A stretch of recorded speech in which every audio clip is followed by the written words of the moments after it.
नागपुर से आपका जो संवादन निकला है, स्वदेशी न्यूज में इसका आप उद्देश्य सभी क्या का है? स्वागत। प्रतिनिधि शेख हमारा जो अली मीन की इस रिपोर्ट। वक्त मोहम्मद पूरे हमीद भारत में अगर इंजीनियर आप देख इनकी रहे हैं भूमिका सदर। तो एमडीपी पार्टी का राजनीतिक आक्रामक तौर रुख। पे जैसे जैसे चुनाव आ रहे मुख्यमंत्री हैं उस शिंदे वक्त रामगिरी जितनी भी महाराष्ट्र सत्ताधारी पार्टियां हैं या नीतीश राणे पर विरोधी तीखे पार्टियां आरोप। ये महाराष्ट्र नबी की करीम राजनीति सल्लल्लाहु में अलैहि हलचल वसल्लम के नामों मचाते से हुए रिसालत पर हमला एमडीपी पार्टी ने यह हमला करवाया जा नामों रहा से है। रिसालत जैसा और रामगिरी वक्फ वगैरह बोर्ड ने के जो बयान मुद्दों बांटे पर मुख्यमंत्री ये इस एकनाथ तरह से बाबा शिंदे लोगों की तरफ से रामगिरी या महाराज राजनीतिक और नेताओं की तरफ नीतीश से राणे ये जो अभी के अपने खिलाफ नीतीश राणे को मोर्चा दिखा खोल दिया है। ये जो एमडीपी के 4.5 प्रवक्ता फुटिया नीतीश राणे मोहम्मद ये जो हामिद बयानबाजी कर इंजीनियर रहा है ये एक ने तरीके कहा से है कि नामों से पार्टी रिसालत पर पूरे हमला है राज्य में और अपने मुसलमानों को खुला उम्मीदवार चैलेंज। उतारकर दूसरा सरकार की जो नीतियों सबसे का बड़ी कड़ा आफत अभी विरोध इस वक्त करेगी। मुसलमानों की तरफ आई हामिद वो इंजीनियर है वही वक्फ प्रवक्ता अमेंडमेंट बिल है 2024 जिन्होंने पहले जिसके यूपी जरिए शर्मा वक्फ को का जान कानून से खत्म कर दिया जा रहा मारने है, की धमकी देकर वक्फ बोर्ड को खत्म विवाद कर दिया खड़ा जा रहा है, किया कोर्ट था। को खत्म कर दिया। अब उन्होंने जब वक्फ मुंबई कोर्ट ही हाई नहीं कोर्ट बचेगा और वक्फ में बोर्ड ही नहीं मुख्यमंत्री बचेगा शिंदे तो हम अपने वक्फ की रामगिरी मस्जिदों की महाराज दरगाहों और की कब्रिस्तानों नीतीश की राणे के खिलाफ प्रॉपर्टियों की याचिका दायर हिफाजत नहीं की कर है। पाएंगे इसके क्योंकि साथ कई ही वक्फ वे प्रॉपर्टियां खामगांव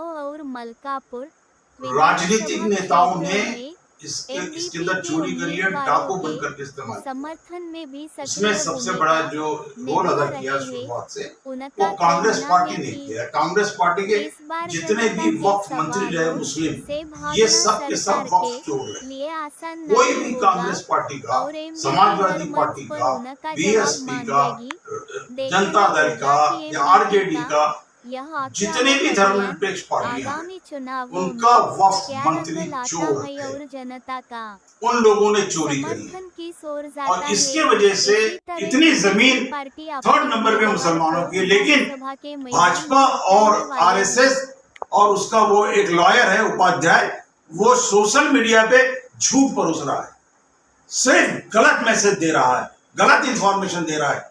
मैं आपको रियल इंफॉर्मेशन बताता हूं।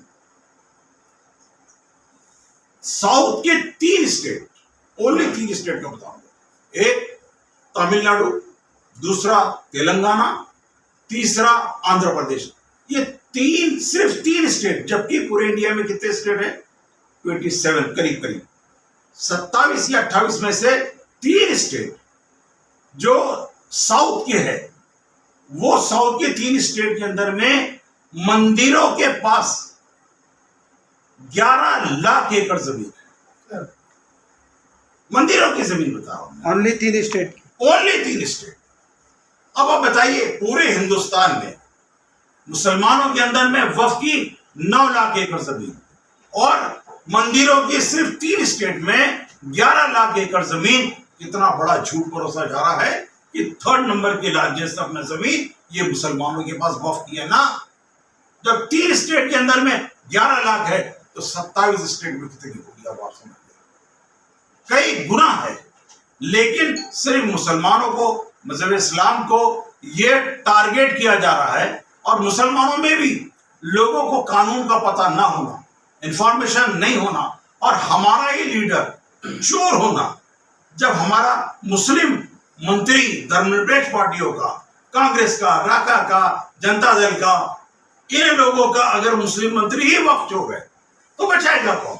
आपने जो ओवैसी पर आरोप लगाया है कि वो वक्फ चोरी की है, इसके कोई प्रूफ है आपके पास? 100 प्रूफ है। क्यों? कितनी सीटों पर आप लड़ने वाले हैं चुनाव को?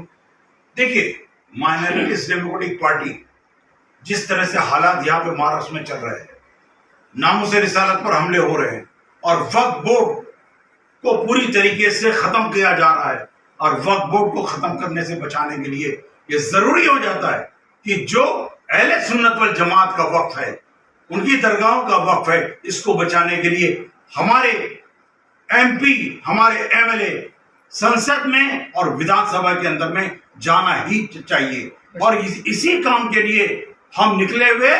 और इस वक्त महाराष्ट्र चुनाव के अंदर में एक तो ये है, हम शिंदे को तो छोड़ेंगे नहीं जो हमने उसको चैलेंज किया है, जो रामगिरी के साथ खड़ा है। हम दूसरे भी धर्मनिरपेक्ष पार्टियां जिन्होंने वक्फ को अपना खलत मलत करा है, उन पार्टियों को भी नहीं बख्शने वाले, वो भी याद रख ले। अभी तो हमारा हर कंस्टिट्यूएंसी में जहां जहां हमारा सुन्नी वक्फ रहा है, जहां पर में गड़बड़ हुई है वहां पर में हमारा माइनॉरिटी डेमोक्रेटिक का कैंडिडेट चुनाव लड़ेगा और लड़ रहा है।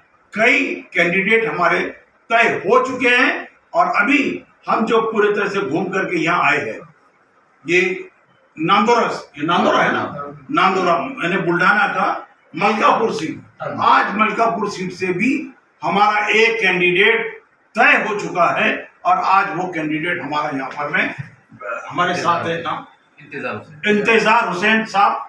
ये हमारे एमडीपी के कैंडिडेट हैं जो मलकापुर से यहाँ पर में चुनाव लड़ रहे हैं। ऐसे ही